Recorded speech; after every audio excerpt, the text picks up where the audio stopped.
सगळ्यांना शुभ दुपार. झाली का सगळ्यांची जेवणं? तर मी आणि आत्या जेवण करायला बसलोय. ऊन केवढं झालंय बघा. मामांनी गाई पाणी दाखवण्यासाठी आणल्या होत्या. आता घेऊन परत झाडाखाली बांधायला चालली आहेत.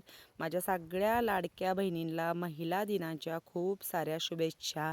तर आज आहे महिला दिन. सगळ्यांना तुम्हाला माहितीच असेल, पण आपल्या महिलांसाठी सगळा दिवस सेमच असतो. तर आज जेवणात बनवलेली आहे मी साबुदाणा खिचडी, म्हणजेच माझा रविवार आज उपवास आहे. आणि बरेच दिवसांनी आज बनवलेली आहे मी फ्लावरची भाजी.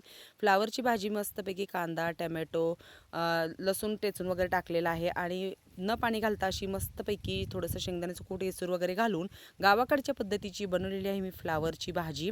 आणि ह्या डब्यात काय आहे ते तुम्हाला दाखवते. ह्या डब्यात माझ्या मावशीने दिलेला आहे मस्तपैकी मसाले भात, थोडेसे बुंदीचे लाडू पण दिलेले आहेत आणि थोडेसे वेगळेच काहीतरी ड्रायफ्रूटचे लाडू आहेत.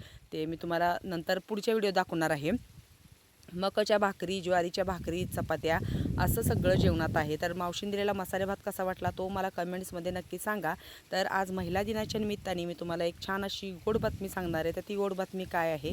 माझ्या जाऊबाईंनी घेतलेला आहे मिरचीचा डंक, म्हणजे मिरची जे काढण्याचं असतं त्याचं ते डंक घेतलेला आहे. तर कोणाकोणाला हे करायचं आहे, म्हणजे मसाल्याची ऑर्डर करायची आहे, ते मला तुम्ही कमेंट्समध्ये नक्की सांगा. तर त्या मसाला वगैरे करून देतील, त्याच्या ऑर्डर घेणार आहे. ते मी रात्री जाणार आहे पूजेला, मग तिथे गेल्यानंतर तुम्हाला ह्याचा मी तुम्हाला व्हिडिओ टाकेलच, मिरची कांडप जे असतं त्याचा.